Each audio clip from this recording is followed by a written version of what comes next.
દ્વારા આપણા જીવનમાં રહેલા મોહને, મમતાને સદગુરુ પોતાની વાણી દ્વારા એનો ખાત્મો કરે છે, એને મારે છે, એને નષ્ટ કરે છે. નષ્ટ એવી રીતે કરે છે, એનું અંકુરણ બીજી વાર ન થાય એવી રીતે.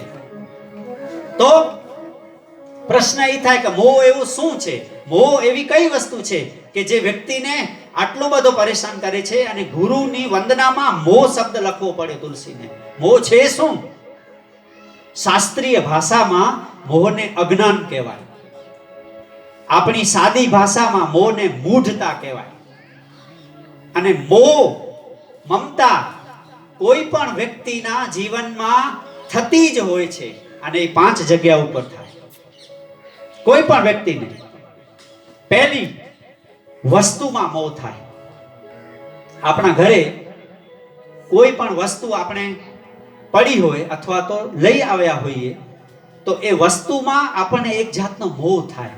એ તૂટી ન જાય, એને સાચવી રાખીએ, આવો એક મોહ વ્યક્તિમાં થાય છે. બીજું, વિષયમાં મોહ થાય છે. જે દુર્ગુણ છે, દુર્ગુણોમાં વ્યક્તિને, કહેવાનો મતલબ જે દુર્ગુણો છે એમાં વ્યક્તિને મોહ થાય છે. ત્રીજું, વ્યક્તિમાં મોહ થાય છે. બાપ હોય એને દીકરામાં મોહ થાય, માં હોય એને દીકરામાં, દીકરીમાં, એને ભગવાનને ભૂલી જાય પણ એને ન ભૂલી શકાય. આ મોહ છે. આ રામકથા આ 5 જે મોહ, 5 જગ્યાએ મોહ થાય છે, એને થોડો સંવારી અને વ્યક્તિને થોડોક આગળ લઈ જવા માટેની કથા છે. ત્યાંય અટકવાનું નથી. આપણા ઘરમાં સુંદર વસ્તુ આપણે લીધી તો એમાં જીવન પૂરું કરી નાખવાનું. આપણે સુંદર મકાન બનાવ્યો, કારણ કે હમણાં મને મકાન બહુ યાદ આવે છે, કારણ કે મકાનનું કામ ચાલુ છે મારું. તો આપણે સુંદર મકાન બનાવ્યું તો શું એ મકાનને જોયા કરવાનું આખો દિવસ? એને યાદ કરવાનું? અરે હરિને યાદ કરવાનું હોય, મકાનને યાદ ન કરવાનું હોય. પરંતુ આ તો વ્યાસ ગાદી ઉપરથી હું બોલું છું, પરંતુ હું પણ એમાં સંમિલિત છું. સારો મકાન બનતો હોય તો આપણો જીવ એમાં હોય, સારી વસ્તુ ઘરમાં હોય આપણો જીવ એમાં હોય. આપણે બધા સંસારી લોકો છીએ. આ તો આવા ગુરુજી જે ફકીર, સંત, મહાપુરુષ, એને આ બધું લાગુ પડે. આપણે તો સંસારી જીવ છીએ. આપણી મમતા તો હોય, ભલે બોલીએ છતાં પણ વાણીને પવિત્ર કરવા માટે હું આ 5 જગ્યાઓનો ઉલ્લેખ કરું છું. ચોથી વસ્તુ છે વસુમાં.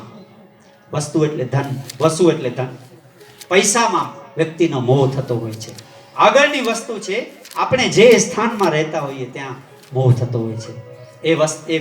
એ સ્થાનને છોડીને આપણે બીજે ન જઈએ તો આ મોહને ગુરુ મારે છે. એટલા માટે બોલીએ સદગુરુ ભગવાન કી. ગુરુ મહારાજ સાંભળે છે ચેતન અવસ્થામાં. હવે એવા ગુરુની પ્રાર્થના એક પંક્તિ દ્વારા મારે કરવી છે. તમે પણ મને સાથ દેજો. તમારા જીવનમાં પણ કોઈ ગુરુ હશે ને? ગુરુ એટલે આપણું જીવન જે બદલી નાખે એનું નામ ગુરુ. સાદી ભાષામાં આપણે કહેવાય ને, પશુ જેવું જીવન જીવતા હતા એના બદલે મનુષ્ય જીવન જેવું જીવતા શીખીએ, એ શીખવાડે, એનું નામ ગુરુ. હું મારા ઉપરથી જ કહું, સાવ મારું જીવન જેને કહેવાય કે ગટરનું જીવન, પાપમય જીવન, પણ ગુરુ જ્યારે સ્પર્શ કર્યો ત્યારે ગાદી પર બેસી ગયો. કેવલ કરુણાથી વ્યક્તિ ક્યાં પહોંચી જાય? હું મારાથી જ શરૂઆત કરું છું. ગુરુ આને કહેવાય જે ક્યાં બેસાડી દે. માટે જીવનમાં ગુરુની બહુ જરૂર છે. આવો ગુરુદેવની પ્રાર્થના કરીએ.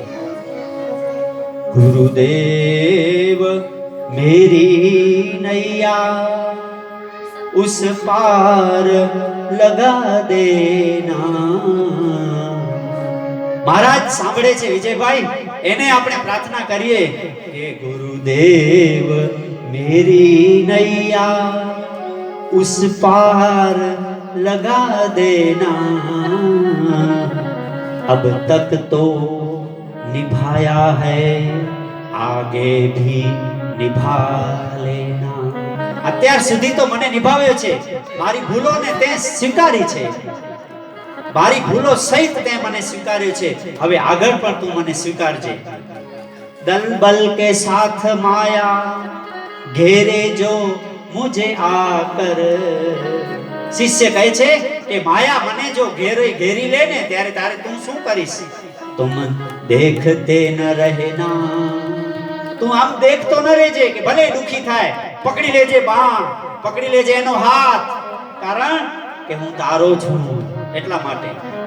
દેખતે ન રહેના झट आके बचा लेना.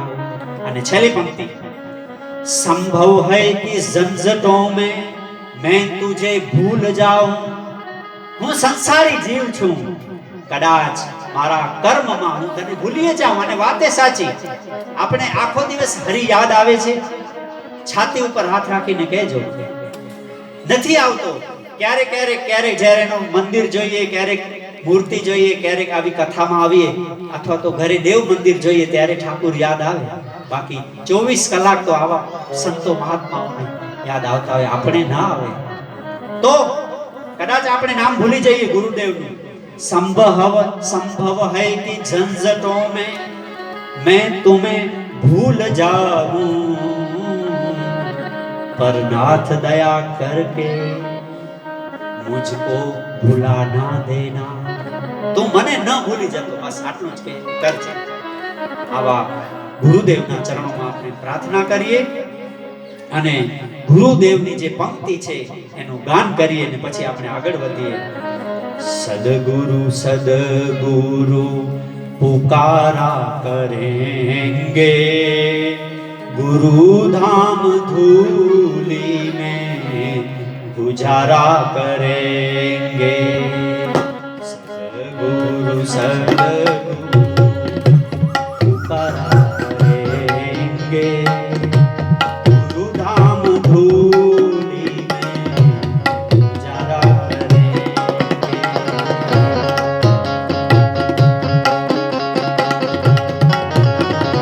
जय हो.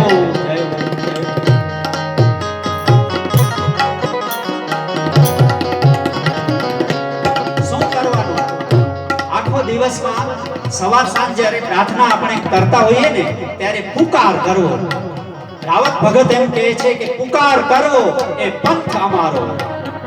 બીજું અમે શું કરી શકીએ? અમને કાંઈ આવડતું નથી બાપ. કેવળ પુકાર કરશું તારા નામની. નામમાં ક્યાંય ભણવાની જરૂર નથી. અભણ માણસ પણ બોલી શકે. સાદું સરળ ભગવાનનું નામ. સદગુરુ સદગુરુ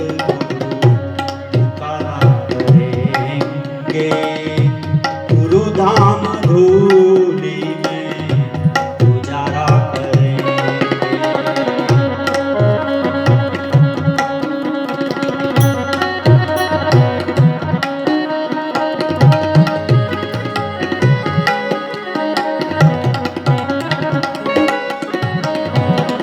અહીંયા દર્શન કરવા આવીએ ને નાગનાથ મહાદેવમાં મંદિરમાં એક કામ કરવાનું. મંદિરના દર્શન કર્યા પછી અહીં જે સમાધિ બિરાજમાન છે ને એની ધૂળ સહેજ લઈ અને તિલક કરવાનું. બસ આટલું જ અમે કરી શકીએ.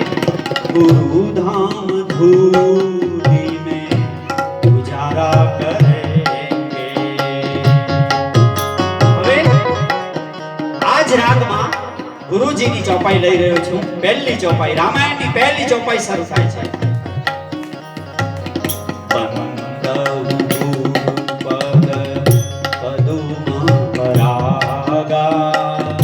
सुरुचि सुबास सरस अनुरागा,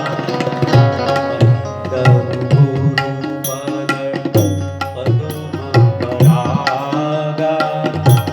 सुरुचि सुबास सरस अनुरागा.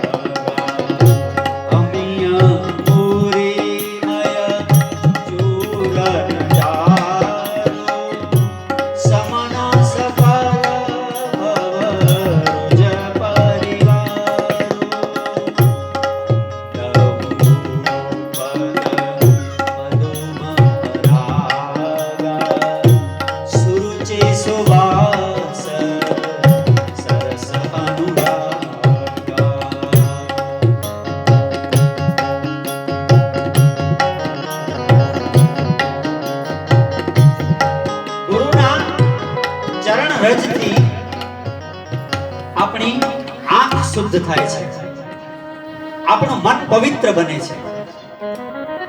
કોઈ સાધન એટલું સુલભ નથી કે આ બે વસ્તુ કરી શકે. આપણી આંખ શુદ્ધ થાય અને આપણું મન પવિત્ર બને. આ બે ચીજો, બે વસ્તુઓ માત્ર ને માત્ર ગુરુચરણ રજથી શક્ય છે. માટે શ્રીમદ ભાગવતમાં રાજા રહુગણને જળ ભરતજી કહે છે. શું કહે છે? તપ, યજ્ઞ, દાન, દીન સેવા, ધર્મ અનુષ્ઠાન, વેદાધ્યાન, જળ, અગ્નિ, સૂર્ય ઉપાસનાથી જે જ્ઞાન પ્રાપ્ત થાય છે તે માત્ર સદગુરુની ચરણ રજથી પ્રાપ્ત થાય છે. જે ગુરુની ચરણ રજ આંખોમાં આંજશે એને દિવ્ય દ્રષ્ટિ પ્રાપ્ત થશે, એમ રામચરિતમાનસ કહે છે. એને દૂરનું દેખાવા લાગશે. આ છે ગુરુ ચરણ રજનો મહિમા. અને હવે વંદના પ્રકરણ શરૂ થાય છે. કોઈએ તુલસીને પૂછ્યું, આપ રામકથા શરૂ કરવાના હતા, હજી આપે રામકથા શરૂ કરી નહીં, વંદના પ્રકરણ કેમ શરૂ કર્યું? બોલે, ગુરુ ચરણ રજથી જ્યારે આંખ પવિત્ર બને છે પછી આ દુનિયામાં બધા વંદન કરવા જેવા લાગે છે. એટલા માટે વંદના પ્રકરણ શરૂ થયું. પહેલી વંદના પૃથ્વીના બ્રાહ્મણોની કરી છે. બંદહુ પ્રથમ મહીસુર ચરણા, મોહ જનિત સંશય સબ. આ પૃથ્વીના દેવતા જે બ્રાહ્મણો છે એની ચરણ કમળ રજની હું વંદના કરું. કારણ કે મોહ જનિત સંશય, લોકોમાં વહેમ, અંધશ્રદ્ધા, મોહ આદિ જે વિકારો છે એને આ બ્રાહ્મણ સંસ્થા નષ્ટ કરે છે. આપણે ત્યાં કહેવત પણ છે ને, સૂરજની શાખ અને બ્રાહ્મણનું વચન.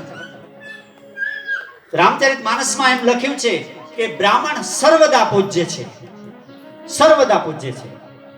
કદાચ એ નિત્ય સંધ્યા ન પણ કરતો હોય, પૂજા પાઠ ન પણ કરતો હોય, પણ એનું શરીર એટલું પવિત્ર છે, એને ભગવાન પણ વંદન કરે છે. વ્યાસપીઠ ઉપરથી બોલું છું, અતિશયોક્તિ નથી. જય વિજયના પ્રસંગમાં ભાગવતમાં કથા આવે છે. જય વિજય સનકાદી ઋષિઓ આવ્યા, ભગવાન લક્ષ્મી નારાયણે એને પ્રણામ કર્યા છે. આ છે બ્રાહ્મણોનો મહિમા. બ્રાહ્મણોને બીજો શબ્દ પ્રયોગ થયો છે વિપ્ર. વિપ્ર એટલે જેનો બીજો જન્મ થયો છે, અથવા તો એક જન્મ માના ગર્ભથી અને બીજો ગુરુના ગર્ભથી જ્યારે જન્મ થાય ત્યારે એ વ્યક્તિ બ્રાહ્મણ ન હોય તોય પણ એ વિપ્ર છે. અને બ્રાહ્મણ જે છે તે તો સર્વદા પૂજ્ય છે.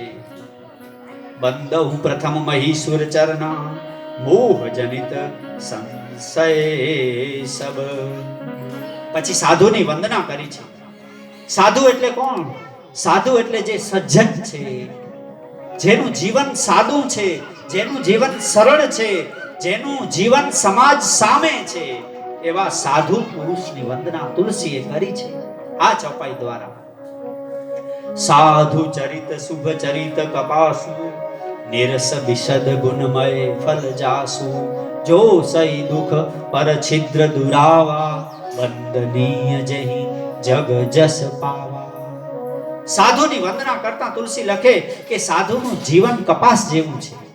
આટલા બધા ફૂલ છે, કમળ છે, મોગરો છે, ગુલાબ છે, એ ફૂલ સાથે સાધુની સરખામણી ન કરી.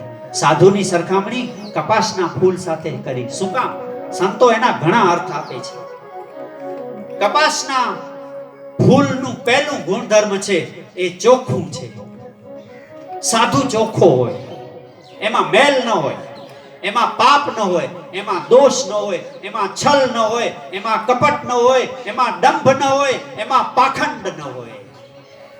આટલી બધી વસ્તુઓ, આટલા બધા ગુણો સાધુમાં હોય છે. બીજું, કપાસનું ફૂલ હોય ને એ નીરસ હોય. તમે જોજો, બીજા ફૂલોમાંથી અત્તર બને છે, ખ્યાલ હશે ને આપને? બીજા ફૂલોનો રસ કાઢી અને એમાંથી અત્તર બને છે. કપાસના ફૂલમાંથી અત્તર નથી બનતું. કદાચ બનતું હશે પણ આના જેટલી સુગંધ કપાસના ફૂલમાં ન હોય, કારણ કે નીરસ છે. સાધુ હંમેશા નીરસ હોય છે. તો શું એ રસ ન લે? અહીં તુલસી સંકેત કરે છે કે સાંસારિક વિષયોમાંથી સાધુને જીવનમાં નિરસતા હોય છે. બાકી તો એ હર્યા ભર્યા સંસારમાં રહેતો હોય છે, રસપૂર્વક રહેતો હોય છે. અને ત્રીજું, કપાસ છે ને એનું ફૂલ છૂટું પાડવામાં આવે પછી એને કાંતવામાં આવે દોરા રેંટિયા ઉપર, એ દોરા પીંજવામાં આવે પીંજણ દ્વારા, એ દોરા પીંજી અને પછી એમાંથી વસ્ત્ર નિર્મિત થતું હોય છે. એ વસ્ત્ર મનુષ્યના છિદ્રોને ઢાંકે છે. એમ સાધુ કોઈ દિવસ કોઈના છિદ્રોને ઉઘાડા નથી કરતો સમાજ સમક્ષ, એ બધાને ઢાંકે છે. એટલા માટે કપાસના ફૂલની તુલસીએ પસંદગી કરી છે. પછી સંત સમાજની વંદના કરતા તુલસી લખે છે, બુદ્ધ મંગલમય સંત સમાજુ, જો જગ જંગમ તીરથ રાજુ, રામ ભક્તિ જહ સુર સરી ધારા, સરસહી બ્રહ્મ વિચાર પ્રચારા. હાલતું ચાલતું જંગમ તીર્થ એટલે સાધુ સંત. હાલતું ચાલતું આપણે મંદિરે જવું પડે, સાધુ આપણી પાસે આવે, સંત આપણી પાસે આવે મંદિરનો સંદેશો લઈને. મંદિર અને સંત એક જ છે. એનો સંદેશો પ્રજા સુધી પહોંચાડવા માટે સાધુ સંતો સમાજમાં વિચરણ કરતા હોય છે. સાધુ સંતોના જીવનમાં રામ ભક્તિ પ્રધાન હોય છે. સુરસરી ધારા, ભક્તિની ગંગા એના જીવનમાંથી નીકળતી હોય છે. બ્રહ્મ વિચારની સરસ્વતી એના વિચારોમાં પ્રગટતી હોય છે. અને ધર્મનું જે અનુસરણ છે એ કર્મ આચરણ દ્વારા સાધુ સંતો બતાવતા હોય છે. પછી સત્સંગનો મહિમા બતાવે છે, બિનુ સત્સંગ વિવેક ન હોય. આ રામકથામાં તમે અહીંયા આવ્યા છો, એક વસ્તુ મને તમને મળશે, સાંજના પૂરા થશું ત્યારે બે વસ્તુ મળશે. એક વિજયભાઈએ પ્રસાદી તૈયાર રાખી છે, એ મળશે પ્રસાદ. અને શાસ્ત્રમાં લખ્યું છે, પ્રસાદને સામાન્ય ન ગણવો કોઈ દિવસ, સાધુ સંતના દર્શનને સામાન્ય ન ગણવો કોઈ દિવસ. તો એક પ્રસાદ મળશે અને બીજું સત્સંગમાંથી વિવેક મળશે. વિવેક મળશે. વિવેક એટલે શું? કેમ બોલાય, કેમ ચલાય, ક્યાં કેવી રીતે વર્તન કરાય, શું ખવાય, શું ન ખવાય, કેવી રીતે બોલાય, આ બધો જ વિવેક રામકથા મને અને તમને શીખવાડે છે. હું તો ખાલી માધ્યમ છું. આ બધી વસ્તુઓ મારામાં છે એમ ન માનતા, હું પણ તમારા જેવો છું. પરંતુ અત્યારે રામકથાના સાનિધ્યમાં બેઠો છું તો એનું ગુણગાન હું ગાઈ રહ્યો છું. તો સત્સંગથી વિવેક પ્રાપ્ત થશે. પછી સંતના લક્ષણો બતાવ્યા છે. સંત સરળ ચિત્તના હોય છે, જગતના હિતમાં લાગ્યા રહે છે, બાલ વિનય સોની કરી કૃપા. સંતો પાસે માંગણી કરવા જેવી હોય તો આજ કરવી. શું? રામચરણ રતિ દેવું. પોતાનો ધંધો સારો ચાલે, ફેક્ટરી સારી ચાલે, ઘરમાં સુખ શાંતિ રહે, અથવા તો કોઈ પણ માંગણી સાધુ સંતો પાસે ન કરવી જોઈએ. હા, પહોંચેલા સાધુ સંતો ચપટી ભભૂતમાં હે ખજાના કુબેર કા, બધું કરી શકે. પહોંચેલા સાધુ સંતો, મારો શબ્દને ધ્યાન રાખજો, પહોંચેલા, સામાન્ય નહીં, બધું કરી શકે. પણ આપણે આપણા વિવેકને બરકરાર રાખતા હંમેશા ભગવાનના ચરણોમાં પ્રેમ થાય એટલો આશીર્વાદ સાધુ સંતો પાસે માંગવો જોઈએ. સાંસારિક વસ્તુની માંગણી ક્યારે ન કરવી જોઈએ. આ નિયમ છે. આપણા કર્મમાં લખ્યું હશે તો મળશે, નહીતર ભગવાનનું નામનું સંકીર્તન કરવાનું, ભગવાનની કથા સાંભળવાની, રામચરિત માનસનો આશ્રય કરવો, વિધિ લેખને બદલવાની તાકાત આ બધી ત્રણેય વસ્તુમાં છે. ચોથું ગુરુચરણ.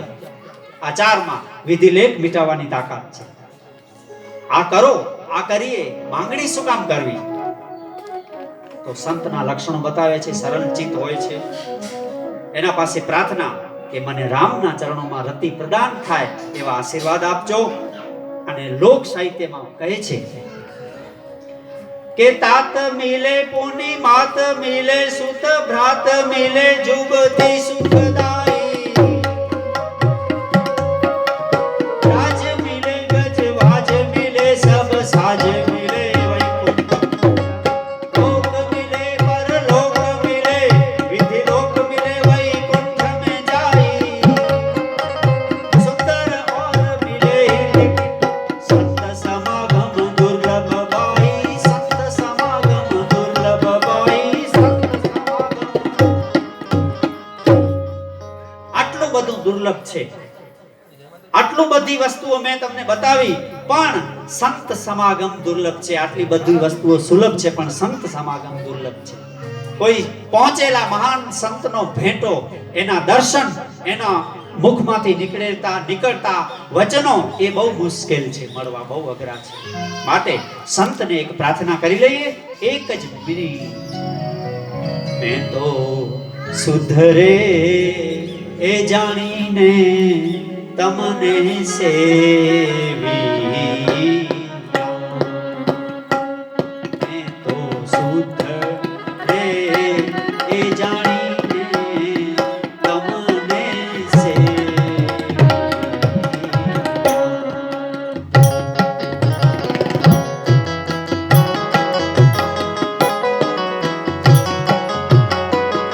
સંતનો ભક્ત સંતને પ્રાર્થના કરે છે, પછી કહે છે હે મારે હૈયે એ જી હર કનહાર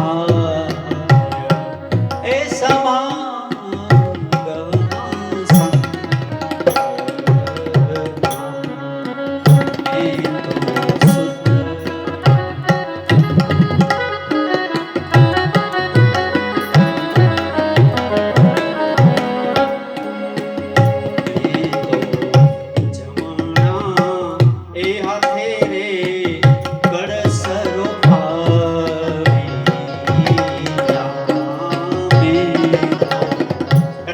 ભાવે તો ગાજો સાથે. આપણા ગુરુને પ્રાર્થના છે, સંતને પ્રાર્થના છે. ઓરા દેવાંગી એ પ્રતાપે અમરમાં બોલિયા ગોરા.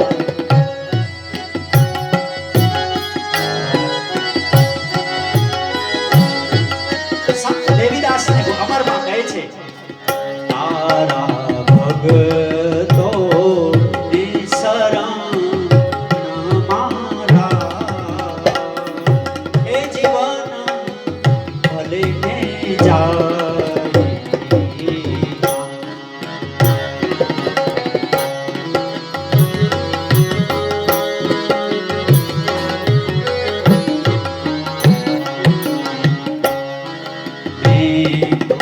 પ્રેમ કેરા પાર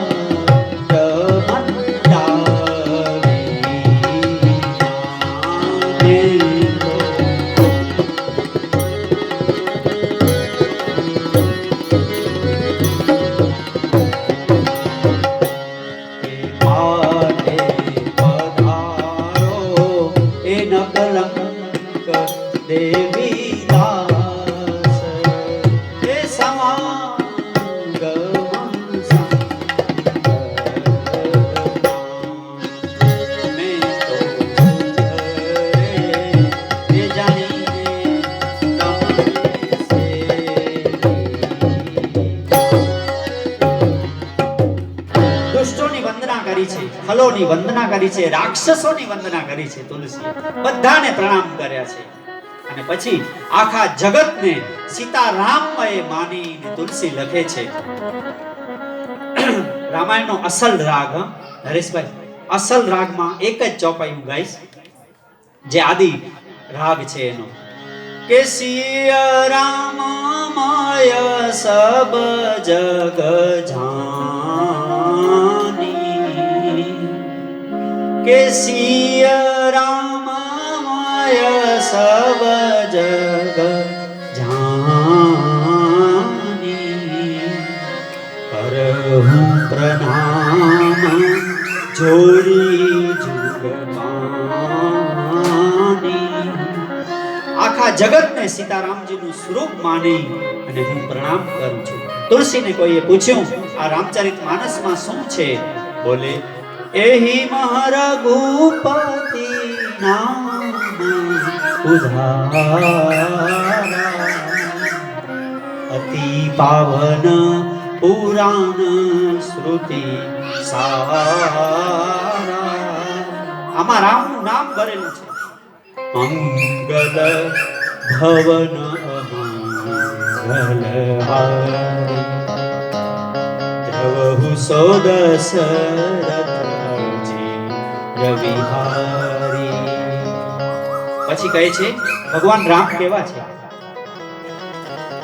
કહી બહોર ગરીબ રેવાજુ સરળ સબલ સાહિબ રઘુરાજુ. રામ કેવા છે? એક જ લીટીમાં પરિચય આપ્યો છે. જેના જીવનમાંથી વિદ્યા જતી રહી હોય, જેના જીવનમાંથી સમાજમાં પ્રતિષ્ઠા જતી રહી હોય, જેના જીવનમાંથી ધન જતું રહ્યું હોય, જેના જીવનમાંથી બળ જતું રહ્યું હોય, જેના જીવનમાંથી સમગ્ર ઐશ્વર્ય જતું રહ્યું હોય, પણ જે રામ નામનો આશ્રય કરશે ને એના જીવનમાં આ બધી વસ્તુઓ પાછી આવી જશે. એવા મારા રામ છે. પછી કહે છે હવે હું અયોધ્યાની વંદના કરું. તુલસી કહે છે એટલે આપણે બેઠા ભલે અહીંયા છીએ પણ માનસિક રીતે શ્રીધામ અયોધ્યાની પરિક્રમા કરીએ. બોલીએ શ્રીધામ અયોધ્યા ધામ કી જય, સરજુ મૈયા કી જય, ચારો ભૈયા કી જય, ભારત માત કી જય, ધરતી માત કી જય, નમઃ પાર્વતી પતે હર હર મહાદેવ હર. જય જય શ્રી સીતે, જય જય શ્રી રામ, જય જય શ્રી અયોધ્યા. પહેલા રાષ્ટ્રની વંદના કરી છે તુલસી. પછી બંદમ અવધપુરી અતિ પાવની સરજુ સરી કલી કલુષન સાવની, સરયુ મૈયાની વંદના કરી છે. પછી અયોધ્યાના લોકોની વંદના કરી છે. પ્રણવ પુર નર નારી બહોરી, મમતા જીન પર પ્રભુ વિન થોરી. અયોધ્યાના લોકો ઉપર પ્રભુની બહુ મમતા છે. ભગવાન જ્યારે સ્વધામ ગમન કરે છે ત્યારે આખી અયોધ્યાના લોકો, તમામ જનતા ભગવાન ભેગી સ્વધામ ગઈ છે. આટલી મમતા. સીતાજીના બીજી વખતના ત્યાગ વખતે જે થોડા ઘણા નિવેદનો અમુક લોકોએ અયોધ્યામાં કર્યા એને બાદ કરતા એ પણ ભગવાનની ઈચ્છા જ હશે ને. જાનકીજીની બીજી વાતનો ત્યાગ ભગવાનની ઈચ્છાથી થયું છે. જે ઋષિઓના લોહીથી રાવણે ગળો ભર્યો હતો એ લોહીમાંથી સીતાજીનો જન્મ થયો. એ ઋષિઓની સંતાન છે મારી જગત જનની જાનકી. એટલે સગર્ભા અવસ્થા દરમિયાન સીતાજી એ ઋષિ વાલ્મીકીજીના આશ્રમમાં ગયા. પોતાના માવતરે ગયા છે, બીજે ક્યાંય નથી ગયા. ત્યાગ કર્યો જ ક્યાં છે? ખેર સીતારામજીના આ દિવ્ય નગર શ્રીધામ અયોધ્યા, એના લોકો ઉપર પ્રભુની બહુ મમતા છે. અને હવે ભગવાન રામની જે માતા છે ત્યાંથી વંદનાને આગળ વધારે છે. વંદહુ કૌશલ્યાદિશી પ્રાચી. પૂર્વ દિશા કઈ કૌશલ્યાની, જ્યાંથી સૂર્યનારાયણ જેમ ઉદિત થાય એમ રામ નારાયણ ઉદિત થયા છે. કૌશલ્યાદિશી પ્રાચી, કીર્તિ જાસુ સકલ જગમાચી. ક્રમ પણ જાળવ્યો છે. માતૃદેવો ભવ, ઉપનિષદ કહે છે ને, પિતૃદેવો ભવ, આચાર્ય દેવો ભવ. ત્રીજા નંબરે ગુરુનું સ્થાન. સૌથી પહેલા માતાનું, પછી પિતાનું, પછી ગુરુનું સ્થાન, અને ચોથું અતિથિ દેવો ભવ. માતૃદેવો ભવ, પિતૃદેવો ભવ, આચાર્ય દેવો ભવ, અતિથિ દેવો ભવ, સ્વાધ્યાયમાં પ્રમદ. આ અમારે સ્વાધ્યાય પરિવારમાં આવું બોલાય છે, નિત્ય મંત્રોનો પાઠ થાય છે. તો માતાની વંદના કરી, પછી પિતૃદેવો ભવ, દશરથજીની વંદના કરતા એક દોહામાં તુલસી લખ્યું છે. બંદહુ અવધ ભુવાલ, સત્ય પ્રેમ જહી રામ પદ, બિછરત દીન દયાલ, તૃણ પ્રિયતનુ તૃણ ઇવ પરિહરે હો. રામના વિયોગમાં તણખલાની જેમ જેને પોતાના પ્રાણ તેજી દીધા એવા દશરથજીના ચરણોમાં તુલસી કહે હું વંદના કરું છું. પછી જનકજીની વંદના કરી છે. પ્રણવહુ પરિજન સહિત વિવેકુ, જાહી રામ પદ ભૂગ સનેહુ, જોગ ભોગ મહ રાખેહુ ગોઈ, રામ વિલોકત પ્રગટેહુ સોઈ. જનકજીની વંદના સપરિવાર કરી છે, જેણે ભોગમાં યોગને છુપાવ્યો છે. પણ રામને જ્યાં જોયા જનકજીએ ત્યાં એ જે પ્રેમ હતો એ પ્રગટ થઈ ગયો. પછી પ્રણવ પ્રથમ ભરત કે ચરણા, હવે રાજ પરિવારની વંદના પાછી. તેમાં સૌથી પહેલા ક્રમ તોડ્યો છે વંદનામાં, ભરતજીની વંદના કરી છે. જાસુ નેમ વ્રત જાહિન વર્ણા, ભરતજીના નેમ વ્રતનું કોણ પાલન વર્ણન કરી શકે? એનું મન હંમેશા રામના ચરણોમાં લાગેલું રહે છે. રામ ચરણ પંકજ મન જાસુ, લુગુદ મધુપ ઇવ તજહીન પાસુ. ભમરો જેમ કમળના ફૂલને છોડી શકતો નથી, એમ ભરતજીનું મન રામના ચરણોને છોડી શકતો નથી. તમે વિચાર તો કરો, એક ભમરો કમળમાં બીડાઈ જાય, સંધ્યા થાય, પછી ભમરો બહાર નથી નીકળતો. સવારના સૂર્યનારાયણ ઉદિત થાય, કમળ ખીલે અને પછી ભમરો બહાર. શું લાકડાને કોતરનારો ભમરો કમળને કોતરી ન શકે? નહીં. એને કમળનો એ સાનિધ્ય છે, એ ગમે છે. એટલે ભરતજીને રામના જે ચરણ રૂપી કમળ છે એને રામ ભરતજી છોડતા નથી. એનામાં મન એનું લાગી રહ્યું છે. અયોધ્યાકાંડની અંતમાં અયોધ્યાકાંડ પૂરો કરે છે ત્યારે તુલસી એક છંદ લખે છે. એ છંદમાં ભરતજી નો મહિમા ગાન કરવામાં આવ્યું છે. સિય રામ પ્રેમ પિયુષ પૂરણ હોત જનમુન ભરત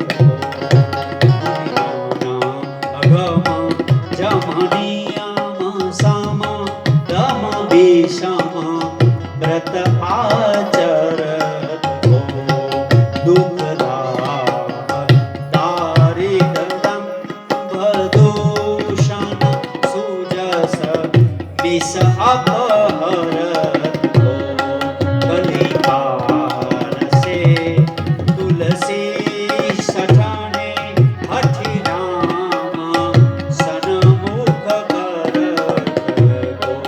હઠી રામ સન્મુખ કરત. બોલીએ ભરતલાલજી મહારાજ કી. એક વાત કહું તમને, એક સિદ્ધાંત છે. પ્રત્યેક યુગમાં પ્રભુનો અવતાર થાય છે. થાય છે ને? સતયુગ, ત્રેતાયુગ, દ્વાપરયુગ અને કલયુગ. પણ ભરતજી એક એવા સંત છે, 4 યુગે એકવાર જ આવે છે. ત્રેતા ભગવાન વિષ્ણુના શંખાવતાર છે ભરતજી. ભગવાનના ગુપ્ત પ્રેમનું ભાજન છે ભરતજી. આ કલિકાલમાં યમ નિયમ વ્રત આ બધું આચરણ સમાજને કોણ આપશે? ભરતજી આપશે. રામ ભક્તિ તરફ ભરતજી લઈ જશે. તુલસી કહે છે હળહળ કળિયુગ છે, એમાં આ બધું ભક્તિનું ભાથું કોણ લોકોને આપશે? પ્રેરણા ભરતજી આપશે. એટલા માટે ભરતજીની વંદના કરી અને પછી લક્ષ્મણજીની